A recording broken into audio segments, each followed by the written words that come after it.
السلام عليكم ورحمة الله تعالى وبركاته. اللهم صل على سيدنا محمد وعلى آله سيدنا محمد وصلي. An ka foli ni waleɲuman bɛ bɛɛ lajɛlen Facebook filɛbaga bɛɛ ye su in na ka bɛn le 24 avril ma. An sigira su in na tuguni an bɛ a bɛɛ lajɛlen fo information kelen dɔrɔn k'a fɔ toujours le 11 avril an nana ye page min y'a publié n'o an ka Seyidatu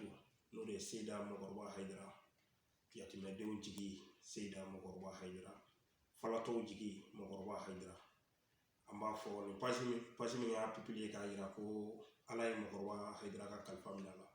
Bon an nana ye bi tuguni le 24 avril an seginna ka na ye le 11 avril u y'a publié ko Seyida Mɔkɔrɔba Hayidara k'ale fatura. Bon an nana ye bi tuguni le 24 avril u tilala k'a publié tuguni k'an ka Seyidi ani Sherifu Usmani Madani Hayidara ka golokasigi Seyidina Muhamadu Madani Hayidara dɔgɔkɛ Cheikh Umar Tiyani Hayidara ko Cheikh Umar Tiyani Hayidara bi ka a ye sɔku sɔrɔ ka fatura la k'a bɔtɔ don ɲuman na. Page in kɔnɔ kɛn bɛ ka sɛbɛnninw bila ka tila tuguni ka kite bila an ka Seyidi kɛrɛfɛ. Bon la an ye appel dɔw sɔrɔ a la bi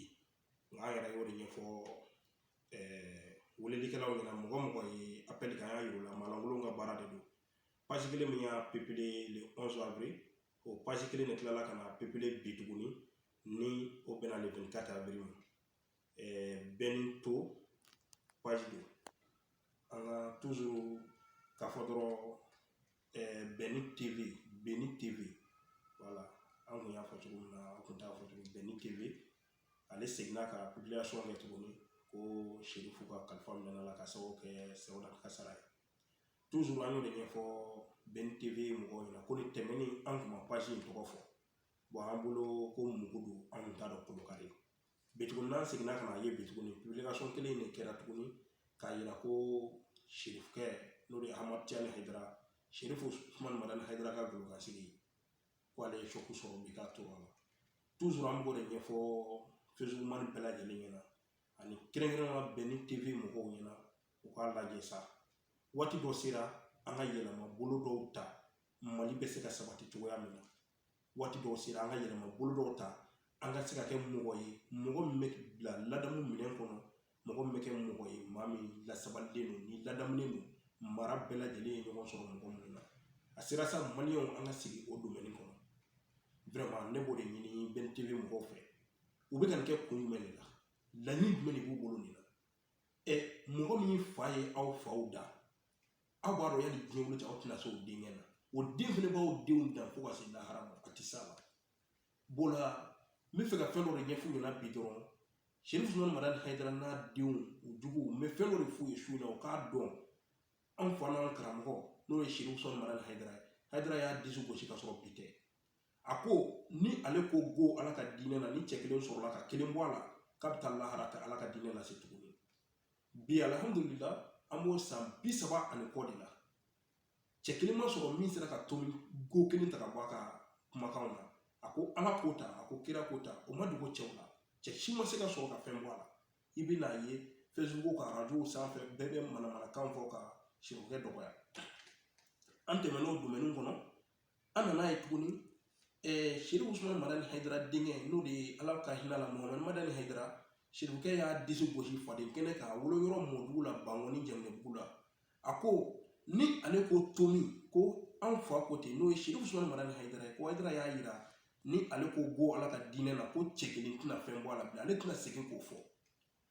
Ale tɛ segin k'o fɔ. Ale ka tomi kelen mana sɔrɔ danfɛn dɔ fɛ min sera k'o wuli Ala ka diinɛ na n'ale ko tomi a mana tomi bila yɔrɔ la ni cɛ min sera ka kelen wuli ka bɔ yen a ko a bɛ taa lahara a tɛ Ala ka diinɛ lase tuguni. A y'a fɔ don min ka taa bi la k'a ta o don na fo ka se a ka fatuli don ma cɛ ma sɔrɔ min sera ka Muhamadu Madani Hayidara bɔ a cogoya la. O la an b'a fɔ Ala ni ce fo ka na se a ka nakili laban ma bi Ala ka hinɛ a la dalen don ɲuman na. Ale badenkɛ n'o de ye Cheikh Umar Tiyani Hayidara Cheikh Umar Tiyani Hayidara ko Sherifu Usmani Madani Hayidara tilala Muhamadu Madani Hayidara o kuma na o tilala. A ko miniti 5 diinɛ kiti nɔfɛ mɔgɔ n'i ko Sherifu Usmani Madani Hayidara ko e kana c'est à dire kana kana taa deba ɲini ni Haidara cɛ bilen kana deba ɲini i ni ale kɔrɔkɛ Muhamadu Madani Haidara cɛ ko nin fatura ka ban nka mɛ ni 5 minutes mana se ale n'i ka sigi deba la diinɛ kiti la 5 minutes kɔnɔna na n'ale m'a datugu a bɛ taa lahara ta Ala ka diinɛ lase Sherifu Ahmad Tidiane Haidara a y'o nɔba caman bɔ o ma dogo an na a ye cɛw tigɛ da k'u tulomi k'u tigɛ da o kɔ la o ma dogo an na bi an wasalen don Ansar Dine bɛɛ lajɛlen wasalen don bi Sherifu Usmane Madani Haidara kanubaga bɛɛ wasalen don Ansari Odo karamɔgɔw ko Sherifu Usmane Madani Haidara e ka sabali i man kana cɛ jaabi Ala ka diinɛ na tuguni Ahmad Tidiane Haidara ko e ka sabali e kana mɔgɔ jaabi Ala ka diinɛ na a to anw Haidara ka kalanden fitininw bolo k'a daminɛ Odo karamɔgɔw la Alpha Diallo Sɔdugu Fanɛw ka na se an balima bɛɛ lajɛlen ma Odo karamɔgɔ bɛɛ Mohamed Tarawelew ka na se Isa Mumar Sherifu Haidara ma ka na bɔ bɛɛ la ka se Layi Sangare ma cɛminɛ cɛ cɛfaga cɛ cɛtɔrɔ cɛ Layi Sangare Layi Sangare min ye cɛw tigɛ tulomi k'a da o kɔ la Ala ka diinɛ kiti nɔfɛ ka tigɛw tulomi k'a da o kɔ la fo ye jɔnko Ala fɔ Layi Sangare ninnu ye Haidara ka kalanden jolen fitininw de ye olu ko Haidara anw tɛ fɛ e kana kuma bilen ni mɔgɔ nana diinɛ kiti la deba o to anw ma Sherifu Usmane Madani Haidara ka tila tuguni k'a fɔ tugun Muhamadu Madani Haidara n'a dɔgɔninw Cheikh Umar Tidiane Haidara ko aw ka sabali sa aw ka mangu Ala ka diinɛ kiti anw b'a lase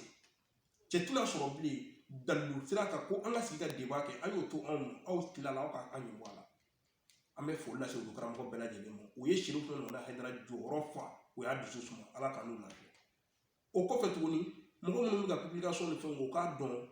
kuma jumɛn ni mɔnɛ ye cɛ salen ye mɔnɛ ye kuma jumɛn cɛ dɔ salen mɔnɛ don k'o ɲini k'o dɔn quoi n'a fɔra ko Sherifu Usmane Madani Haidara den Cheikh Umar Tidiane Haidara n'a fɔra k'a ye jɛnɛya kɛ mɔgɔw kamana bɛ bɔ n'a fɔra a ye sonyali kɛ mɔgɔw kamana bɛ bɔ yanni diɲɛ wuli cɛ ninnu tɛ kɛ Ala tɛ sɔn fiyewu ni Ala mago b'a la don min k'a ka diinɛ ka bi a bɛ lebu dɔ lase ninnu ma o la Ala tɛna sɔn ka lebu lase ninnu ma fiyewu sabu Ala mago b'a ka diinɛ na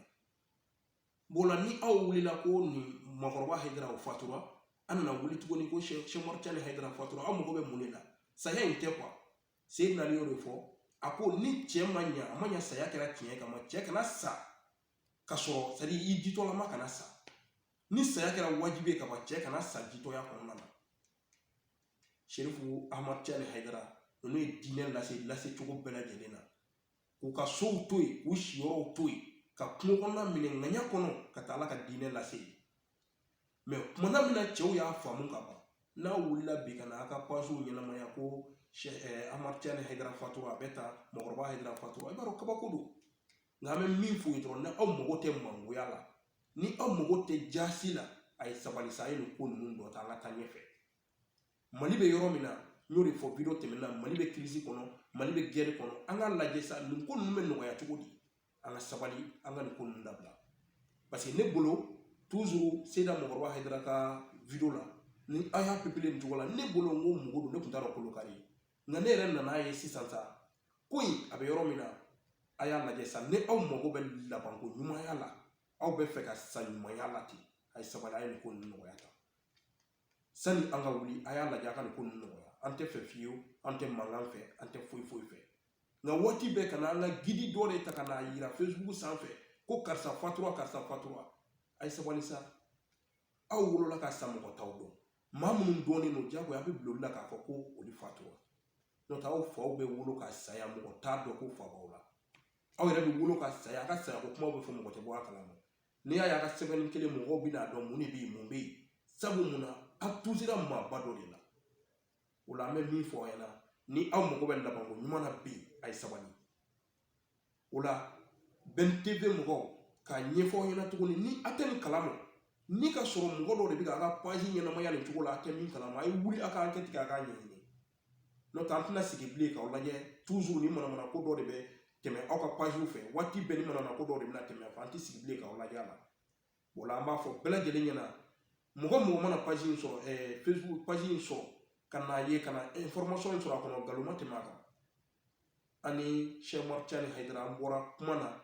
foyi foyi tɛ Cheikh Umar Tidiane Haidara la mobili min yɛrɛ yira la ko Cheikh Umar Tidiane Haidara ye accident kɛ ni mobili in ye bɛɛ de bɔra tɛ Chebukɛ ka mobili ye mobili min bɛ Chebukɛ bolo a dogolen tɛ n'a bɔra sa cɛw b'a lajɛ